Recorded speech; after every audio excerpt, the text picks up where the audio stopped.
Assalamualaikum warahmatullahi wabarakatuh. Perkenalkan, nama saya Fahreza Alifian Syahrani dengan 3 NIM terakhir 012.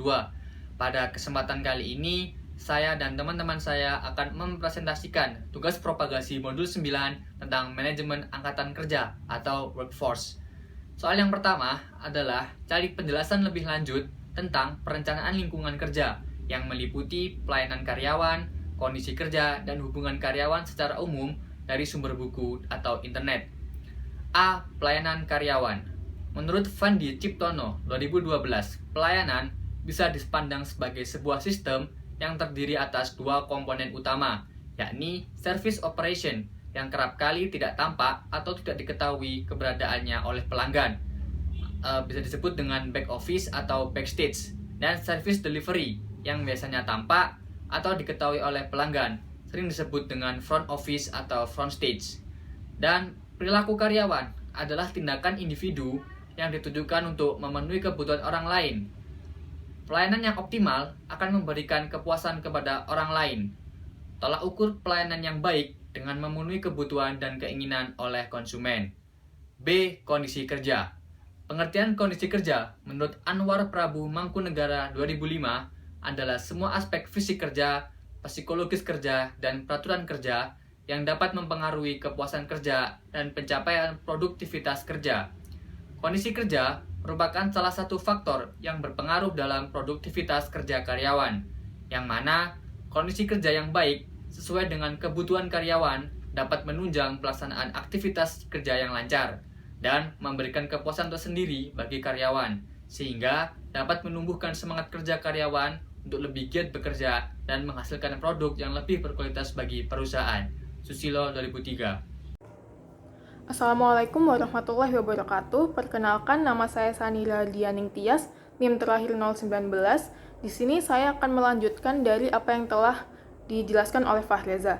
Jadi, menurut Susilo 2003, kondisi kerja merupakan suatu keadaan yang berada di sekitar lingkungan karyawan bekerja dan dapat mempengaruhi diri karyawan dalam melaksanakan aktivitas bekerjanya sehari-hari. Variabel kerja yang digunakan untuk mengukur keyakinan ataupun perasaan karyawan mengenai lingkungan yang berada di sekitar tempat karyawan meliputi dorongan semangat kerja, peningkatan prestasi kerja, standar kerja, perlindungan dalam bekerja, dan peningkatan prestasi kerja. Dan yang terakhir ada hubungan karyawan. Menurut Ahmad dan Hermawan 2012, hubungan kerja atau employee relation merupakan hubungan kerja sama antara semua pihak yang berada dalam proses produksi di suatu perusahaan.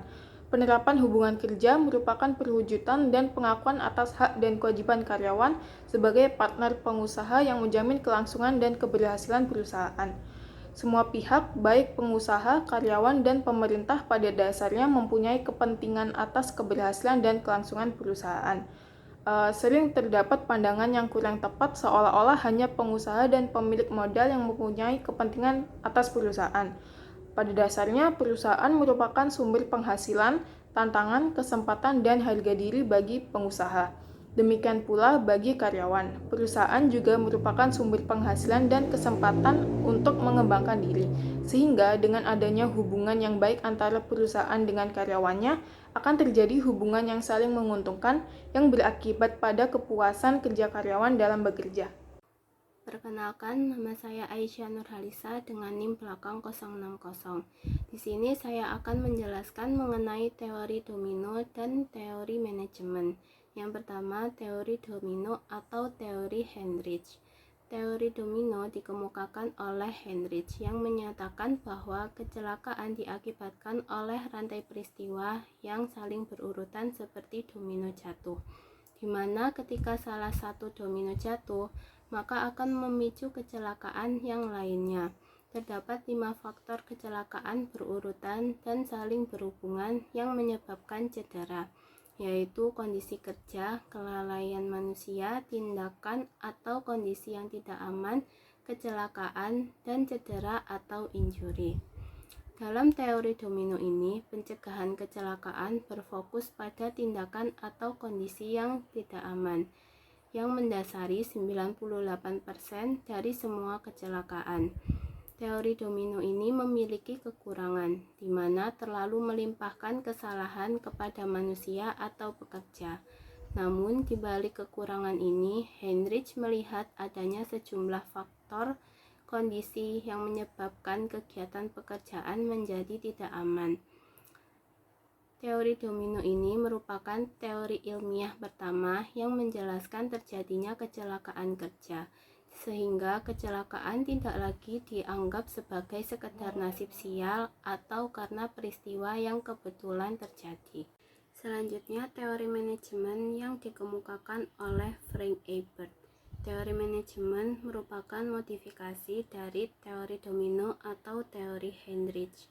Teori manajemen ini intinya adalah usaha mencegah kecelakaan kerja hanya berhasil apabila dimulai dari memperbaiki manajemen tentang keselamatan dan kesehatan kerja. Fokus utama teori manajemen bahwa kecelakaan terjadi karena adanya kesalahan pada manajemen sistem, di mana penyebab terjadinya kecelakaan merupakan akibat dari kesalahan manajemen.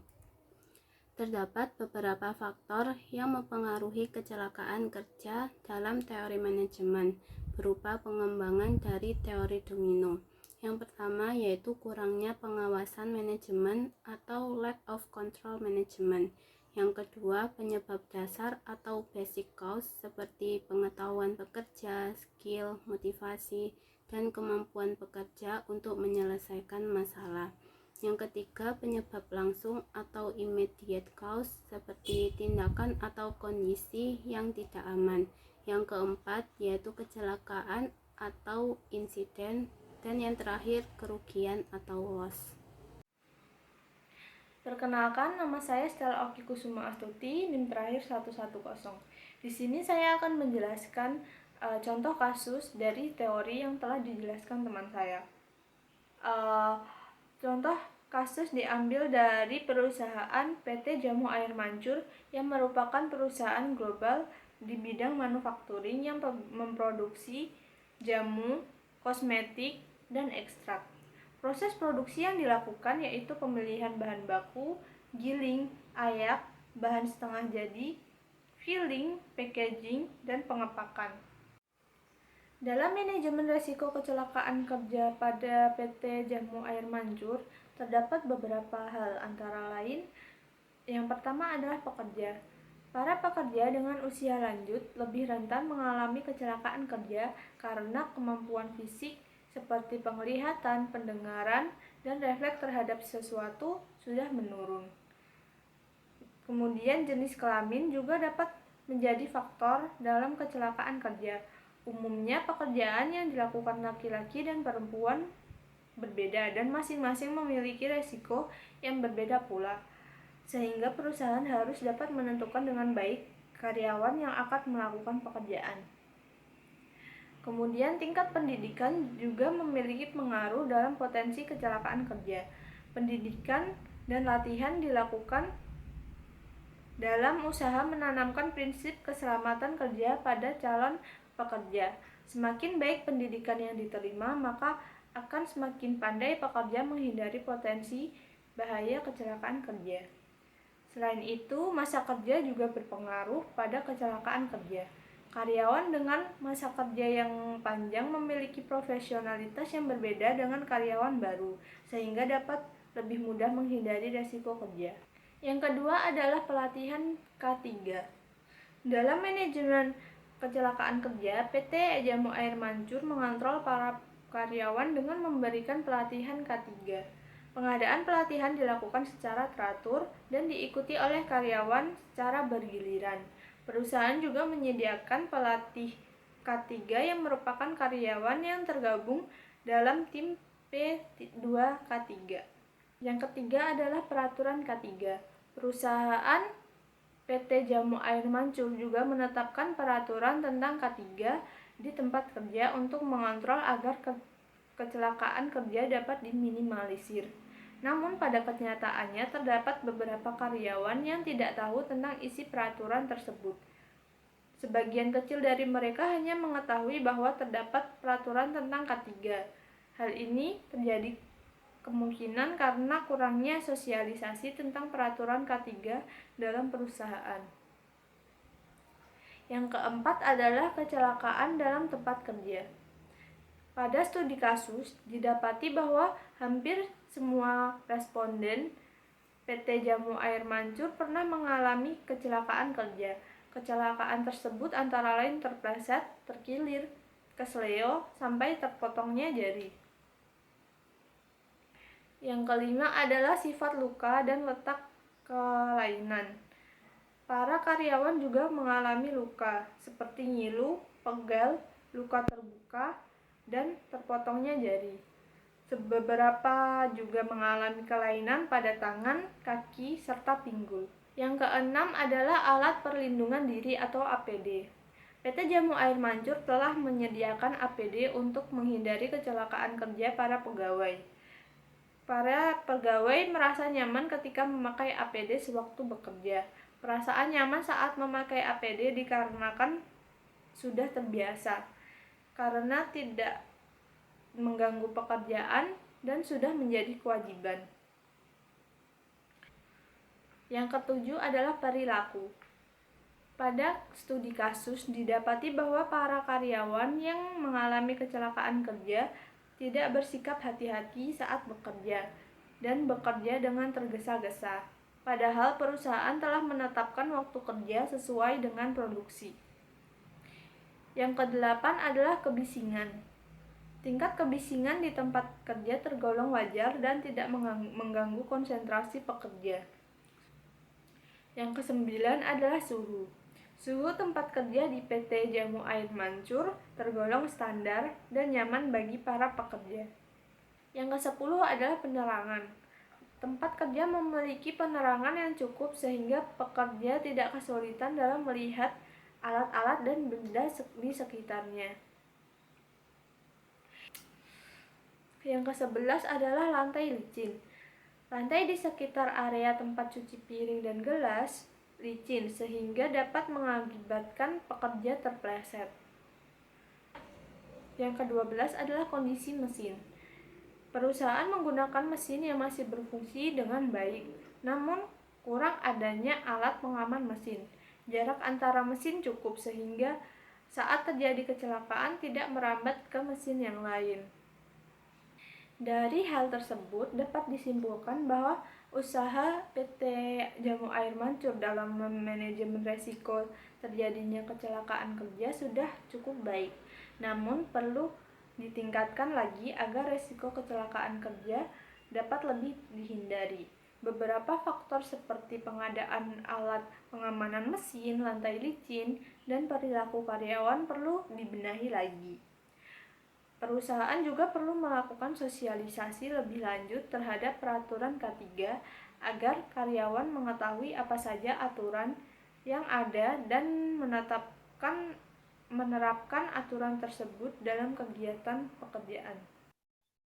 Assalamualaikum warahmatullahi wabarakatuh. Nama saya Ilyas Aprilian Haryansyah dengan NIM belakang 100. Dan saya di sini akan melanjutkan presentasi tentang model sistem pengukuran kinerja, di mana menurut Neely tahun 1995, saat ini ada 3 model sistem pengukuran kinerja yang populer di dunia industri, yaitu yang pertama, Balanced Scorecard atau BSC dari Harvard Business School, yang kedua, Integrated Performance Measurement System, IPMS, dari Center for Strategic Manufacturing, University of Strathclyde. Dan yang ketiga, Performance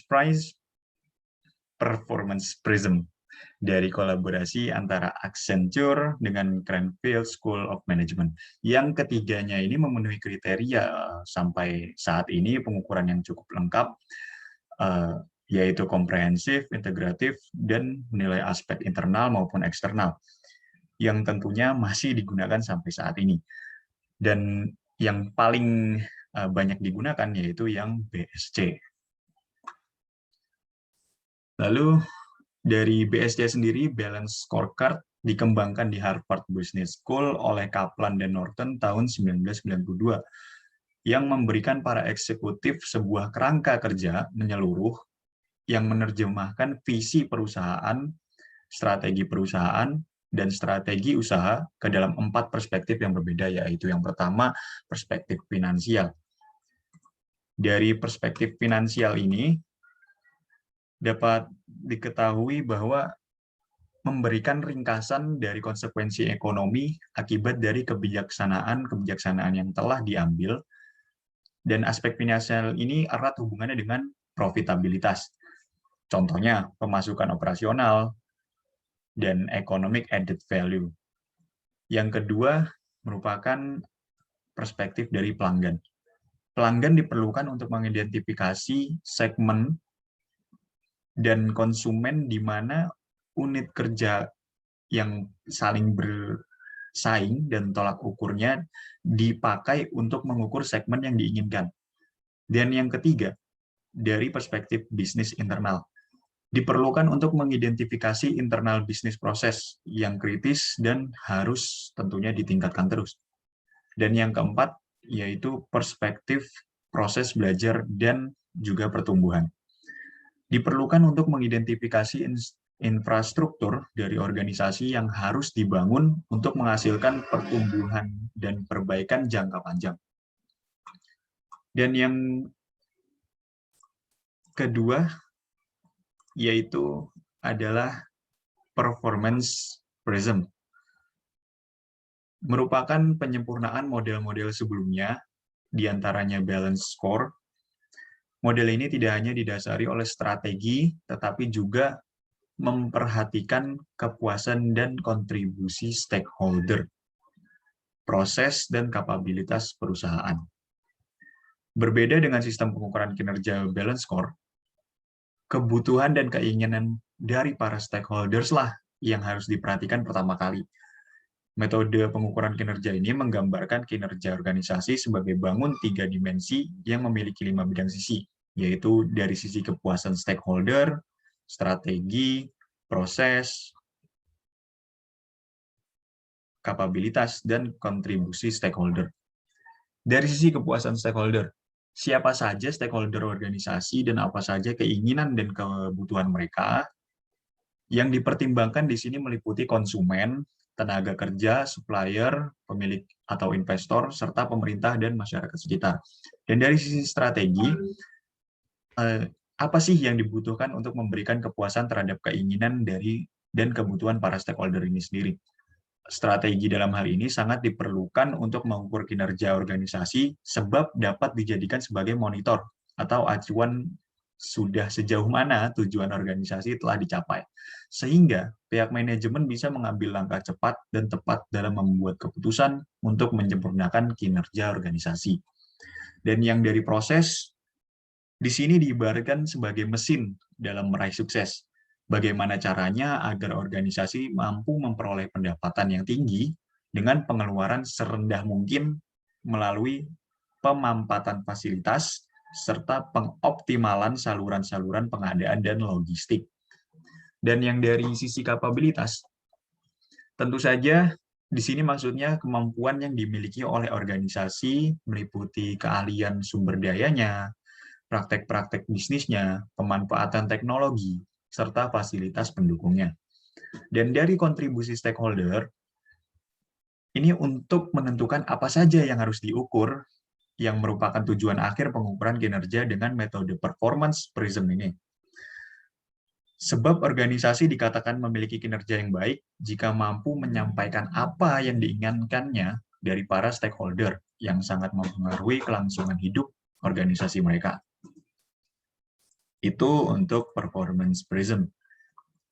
Dan untuk integrated performance measurement, IPMS, tujuannya agar sistem pengukuran kinerja lebih robust, terintegrasi, efektif, dan efisien.